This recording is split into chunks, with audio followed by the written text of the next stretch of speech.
you're someone whose life has been touched by cancer, then today's video is going to be super emotional for you.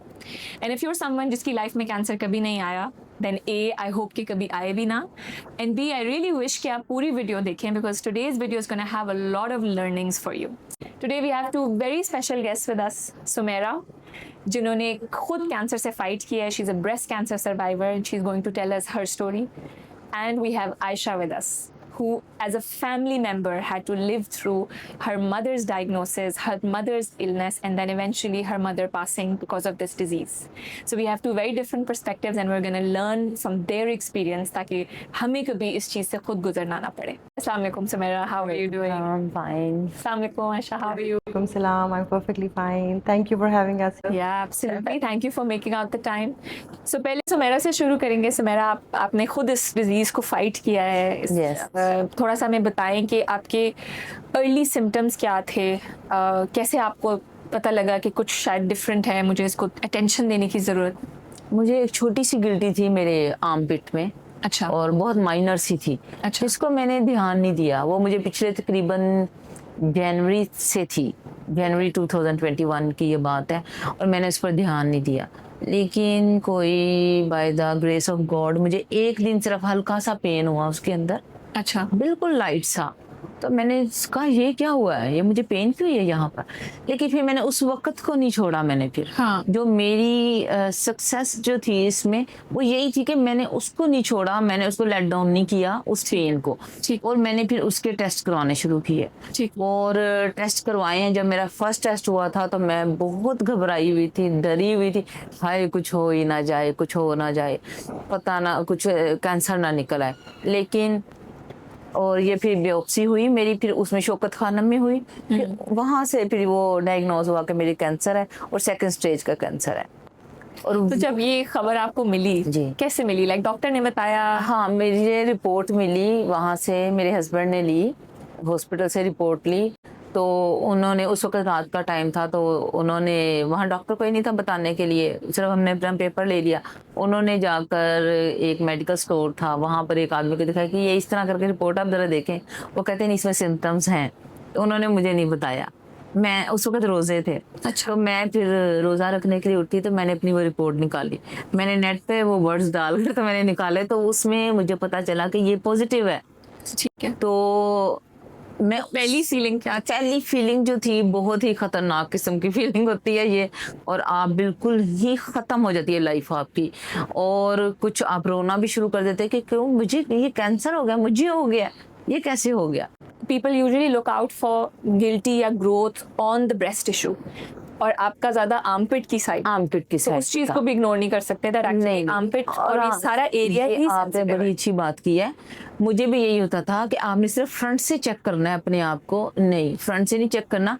आपने armpit से start करना है. यहाँ से armpit से आप स्टार्ट करना शुरू करेंगे और उससे पूरा चेक. आर्मपिट को आप जरूर चेक करेंगे. आर्मपिट से स्टार्ट होती है चेकिंग. जो सेल्फ आप करते हैं चेकिंग अपनी, वो आपने आर्मपिट से स्टार्ट करनी है. और आपकी जर्नी में फिर आपने बताया कि कीमो के 2 राउंड्स थे. हाँ, कीमो के मेरे 8 राउंड्स थे. 8 राउंड्स. क्योंकि मेरा लिम्फ नोड को भी टच कर गया था हल्का सा. तो फिर उसके लिए भी उन्होंने फिर वो एज अ प्रिकॉशनरी वो कर देते हैं फिर कीमो. 4 उन्होंने की थी मेरी ये ब्रेस्ट कैंसर की. 4 लिम्फ नोड की और सर्जिकल रिमूवल भी था. जी जी, सबसे पहले. हाँ जी, सब पहले उन्होंने वो जिसकी गिल्टी छोटी होती है वो पहले रिमूव हो जाती है.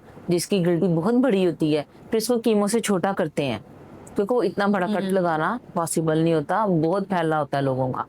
तो वो फिर पहले कीमो करते हैं, उस गिल्टी को छोटी करते हैं, फिर उसके बाद रिमूव होती है. And Aisha, coming to you, you are somebody जिनकी फैमिली में जैसे हम जब डिस्कस भी कर रहे थे, your mom went through this. Also some other family members. The journey of cancer hit our family 21 years back. We were facing a growth in my mother's left breast, and she neglected it for quite some time. When do you remember her mentioning it to you or someone in the family? She was growth prone all her life from a very young age. That's what I learned throughout. Later jaake bhi, and we always got the growth removed. Your body has cells So when the cells become abnormal, होता ये कि वो multiply कर जाते हैं, multiply करके वो एक जगह पे एक्यूमुलेट हो जाते हैं. जब वो एक्यूमुलेट होते हैं, अगर आप उनको बहुत अरसे तक अपने अनसीन कर दें, निगलेक्ट कर दें, like she mentioned as well, तो वो आपको सेंसेशंस दे देंगे, बर्निंग फीलिंग दे देंगे, पेन फीलिंग दे देंगे, इची फीलिंग दे देंगे. तो उसमें ये होता है कि it's better to have it checked, one, to get it removed. Like again a very learning for me के get chemo and get it shrunk. I don't believe कि जी FNA करना चाहिए. FNA is something which touching the thing which is already bad, whether it's good or whether it's bad.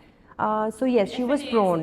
FNA is a hardcore biopsy, is a needle biopsy which is very thin needle biopsy, and they take out a few pieces from the growth, and they send it for the biopsy.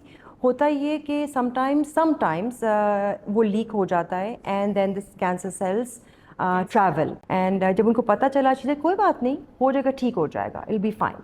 तो उन्होंने फिर पूरा आगा खान ने इनको 8 sessions गए थे chemo के, very aggressive sessions, they were the most. उसके साइड इफ़ेक्ट्स से गुजरना, हर कीमो के बाद it was a step down, but she still stood up with all the side effects of chemo. They were, I don't have words to say कि हम लोग एक एक बंदा, अब उनके सामने हमने एक ब्रेव फ्रंट रखना होता था, हम उनके सामने रो नहीं सकते थे, हम उनके सामने बात नहीं कर सकते, कुछ भी नहीं कर सकते थे. And September, it started in March, January 2006, and her chemo finished in September and she got her MRI. जब MRI हुई तो जो एक मिस्टेक हमारी होगी, जो मैं हमेशा ब्रिंग फॉरवर्ड करती हूँ, कि ब्रेन का MRI भी कराना चाहिए. बॉडी का MRI और ब्रेन का MRI डिफरेंट होता है. तो उनका बॉडी का MRI हो गया and everything was clear. Suddenly she started having very severe severe headaches, के सर नहीं उठता था, सर में दर्द है, सर में दर्द है. वी वर वेरी हैप्पी, हम लोग, पापा लोग सारा उम्रा के लिए प्लान कर रहे थे. द डॉक्टर सेड कि आप ब्रेन का MRI भी करा लें. जब ब्रेन का MRI करवाया तो पता चला कि there were 2 metastasis that had landed in her brain, जो उनके मिडरिप को पुश कर रहे थे. और हमारे लिए वो बहुत बड़ा शॉक था, क्योंकि इतने 8 कीमोस के बाद जनवरी से सितंबर तक 8 महीने हम लोगों ने गुजारे, और एकदम से हमें ये सितंबर में पता चला कि पहले हमें खुशी मिली कि जी yes everything is okay, good to go. उसके बाद हमें एकदम से आया कि जी इट्स इन द ब्रेन. तो maybe the doctor said कि कुड बी कि जब FNA करवाया था तो that might have travelled to her brain. Now अब ब्रेन में you can not do anything but radiation. तो नाउ रेडिएशन का मतलब ये है कि it's a slow shut. So I did not know about it. मुझे मम्मी की डेथ के बाद ही सब पता चला था, बिकॉज पापा से अगर मैं तुम्हें पहले बता देता तो तुम शायद फेस नहीं कर सकती थी, और तुम इस चीज़ को लेके आगे नहीं जा सकती थी. व्हाट हैपन्स इज़ कि जब आपके ब्रेन को टच करता है तो इसका मतलब है कि आपकी पूरी बॉडी में ट्रैवल कर जाएगा, because brain is the focal point of your entire body. तो वो जब हमें पता चला जी ब्रेन में है, तो उनको हमने लाहौर मूव किया. फिर शौकत खान से उनकी रेडिएशंस हुई, वो भी आई थिंक 6 to 8 रेडिएशंस थी. वो करते कराते उनकी बॉडी, उनका brain, stop walking. And we could, I would keep asking my dad कि पापा क्यों? कहते कि नहीं, ये रेडिएशन के साइड इफ़ेक्ट्स हैं, ये ठीक हो जाएंगी, ये ठीक हो जाएंगी. दैट्स, आई कॉन्स्टेंटली रिमेंबर पापा from October onwards till the time she passed away, because वो अक्टूबर और जनवरी का टाइम था. एंड आई सेड नहीं, समथिंग इज़ रॉन्ग. कहते नहीं ठीक हो जाएंगी. ऑब्वियसली वो भी ब्रेव फ्रंट रख रहे थे, तो वो रात में ख्याल रखते थे, मैं दिन में रखती थी. We had from Lahore, when she went back she was not able to walk properly. वो बहुत ही स्लो चलती थी, हेल्प के साथ चलती थी. जब ये पहुंची हैं दिसंबर में कराची, तो she couldn't sit. So we were giving, the doctors had already told Papa what it was, so he wasn't opening it up to the family because he wanted everybody to be brave about it. And because we all knew कि क्योंकि एक बंदा जो pillar हो आपके ख़ानदान का, अगर उसके साथ कुछ हो जाए ना तो पूरा ख़ानदान, it just falls. So we felt that fall. And sorry.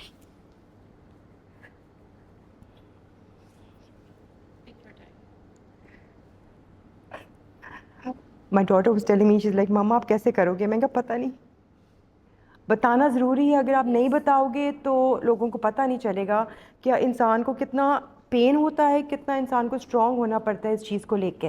खैर, so we saw her go down at every step. She was on medication, she was on steroids to keep her the pain calm. Now we didn't know कि pen को काम रखने के लिए आपको किस तरह मैनेज करना है। तो हम उनको बस कंफर्टेबल रखते थे। उन्होंने बात करना छोड़ दिया, बैठना छोड़ दिया, उनके बॉडी पार्ट्स हिलना बंद हो गए। सो बाय जनवरी या एंड ऑफ दिसंबर, एंड ऑफ सितंबर मामा बिल्कुल पहले उनका वोकल गया था, उसके बाद उनका नेक गया था। तो करते करते उनकी एक एक one after the other and then we moved her. She always said कि मुझे हॉस्पिटल में मत छोड़ना। तो हमने कभी उनको हॉस्पिटल में छोड़ा, हमने उनका पूरा कमरा आईसीयू कर लिया था। सो अगेन के family has to be very supportive, family has to be taking care of your loved ones when they are sick or when they are not sick, stand by them. So we all as a family stood, and then but that was it. We lost her and I learned one thing कि आपकी health बहुत important है। आपको अपनी health का ख्याल रखना है। आपको ज़िंदगी को, आप ज़िंदगी जियो।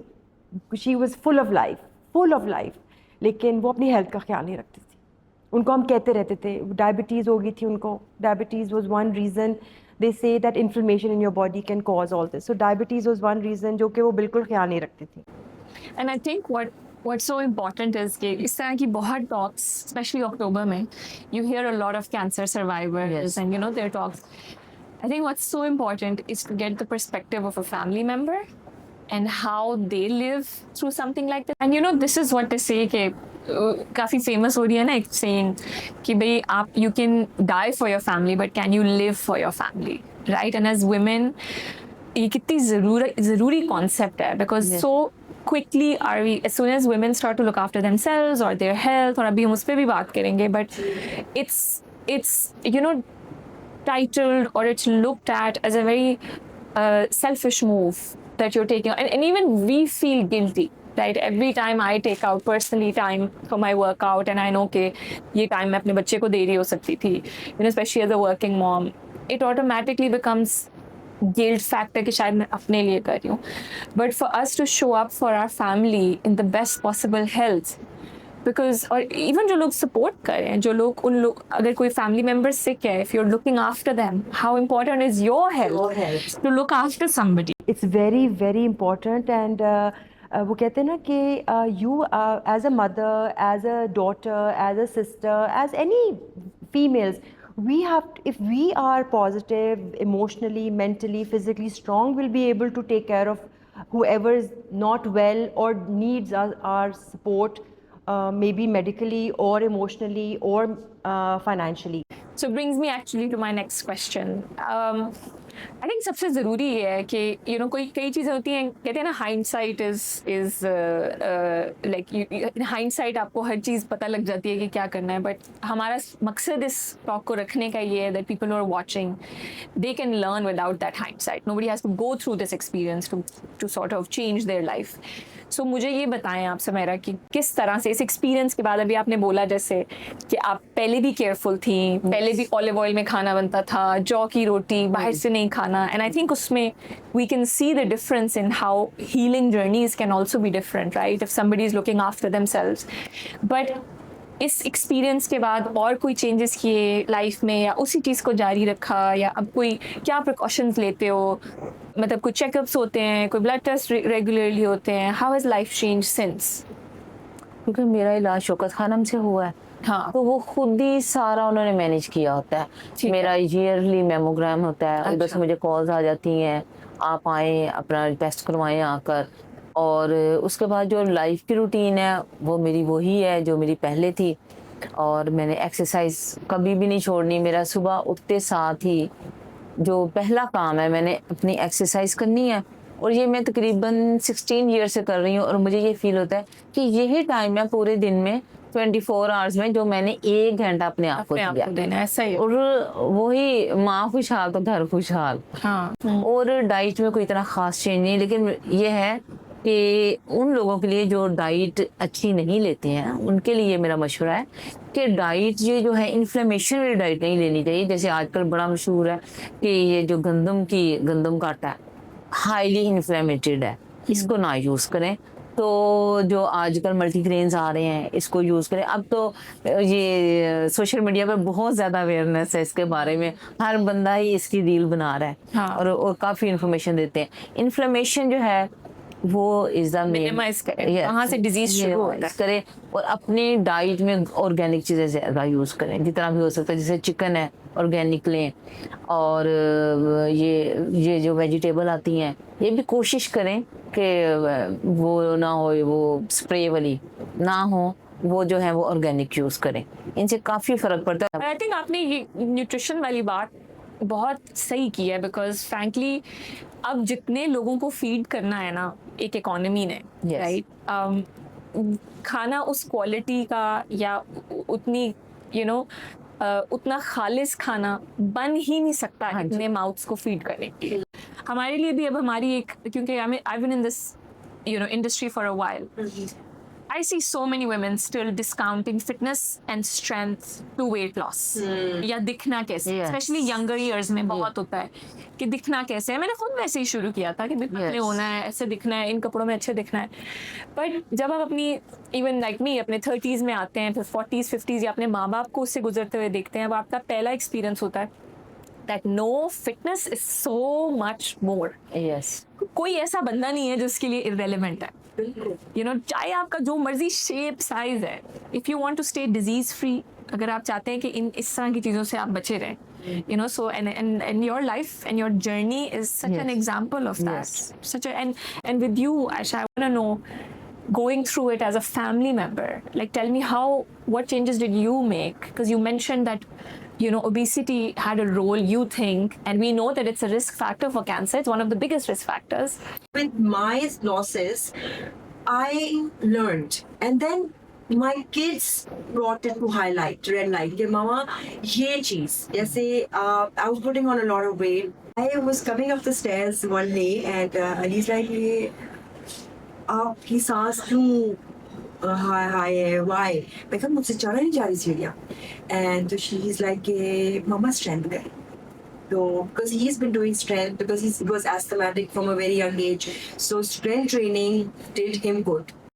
So he said, "Mama strength." मैं कहा बेटो मैंने क्या मसल्स बनाने हैं अपने? मैं कहा what do you want? मैं कहा मैं तो नहीं इस एज में मैंने, कहते नहीं आप एक दफा जाए ये फिर देख नहीं जा। तो मैं आई फिर एक बहुत in February, and I started slowly with Combo Fit and Dance Fit. So after Ramadan, I was my first class with Sidra, and I can, like I was telling you, I can lift the water bottle all the way to the second floor. I can lift bags all the way up.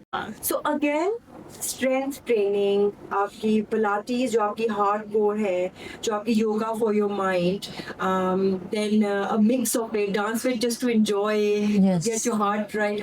So what they say is, इसका एक बड़ा अच्छा easy explanation भी है कि genes तो you don't decide. We don't decide कि हमारी genetic makeup क्या है, जैसे हमने भी discuss किया, and there is, by the way, BRCA1, BRCA2 gene test होता है which can help you determine if you're at the risk of, let's say, breast cancer.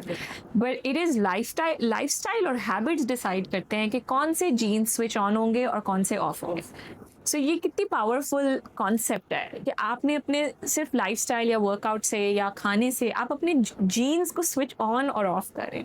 So what we want is कि अगर कोई cancer jeans हैं भी तो वो of रहें, और वो बड़ा पॉसिबल है. By the way, so impressed by दोनों का जो नॉलेज है ना on inflammation, on how that causes disease. मतलब it's also one of my favorite topics. मैं लोगों को कहती हूँ कि way before anything happens ना inflammation happens, right? और बचपन से, मतलब teenagers में कई लोगों को 20s में हिट करता है, कई लोगों को मेनोपॉज के करीब हिट करता है. अगर आपकी बहुत अच्छी जीन्स भी हैं तो चलें आप in your 30s 40s it hits you, and if we can pick up on what is causing this inflammation. और अगर हम उधर ही इसको पकड़ लें, so I am thoroughly impressed by just the knowledge that you guys have. I think कि वाकई जो content लोग बना रहे हैं और जो रीलें आप लोग देख रहे हैं, it's having a positive impact. I do want to ask Sumaira also कि Sumaira की routine क्या है, आप कौन से workouts करते हो? Because आयशा ने बताया उनकी रूटीन में स्ट्रेंथ भी है, पिलाटेस भी है, डांस भी है, वाकई वैसे हर चीज होनी चाहिए. इट्स लाइक अ मेन्यू कि आप पिक एंड चूज करें, मजे करें. मैं तकरीबन 2009 से मैंने वर्कआउट स्टार्ट किए हुए हैं. फिर उसके बाद जब ये मेरी ये कैंसर जर्नी हुई है तो उसमें फिर मैंने घर में थोड़ी सी स्ट्रेंथ ट्रेनिंग शुरू की. उसके बाद मुझे कुछ समझ नहीं आ रहा था मेरे साथ क्या हो रहा है. हॉस्पिटल ने इलाज कंप्लीट कर दिया मेरा और मुझे ब्रीदिंग प्रॉब्लम, मेरा सांस बंद हो रहा था, कुछ भी रीज़न नहीं थी. मैंने नेट से कुछ सर्च किया तो उन्होंने कहा कि आप योगा करें. तो उसकी तलाश में मैं फिर नेट पे सर्चिंग वगैरह की तो फिर मुझे एम फिट का पता चला. ज़्यादा मेरी जो प्रायोरिटी थी वो था योगा. और फिर मैंने वहाँ पर मिस ज़ैनब से मैं मिली और मैं मिस ज़ैनब के बाद जब फर्स्ट टाइम मैं मिली थी मैंने उनको बताया कि मैंने ऐसे ब्रेस्ट कैंसर की मेरी जर्नी है. फिर मैंने पूछा मैं मैं क्या करूँ. कहती जोन से मैं वर्कआउट करती हूँ ना आपने वही कर लिया. मैं आज भी अल्लाह का बहुत शुक्र अदा करती हूँ, बहुत ज़्यादा. So thank you so much to both of you for taking out time, for being vulnerable. Thank you guys. Cameras off चले. Thank you so much. बहुत ज़्यादा जो है वो नहीं बिल्कुल आए आप लोग, आपने टाइम निकाला.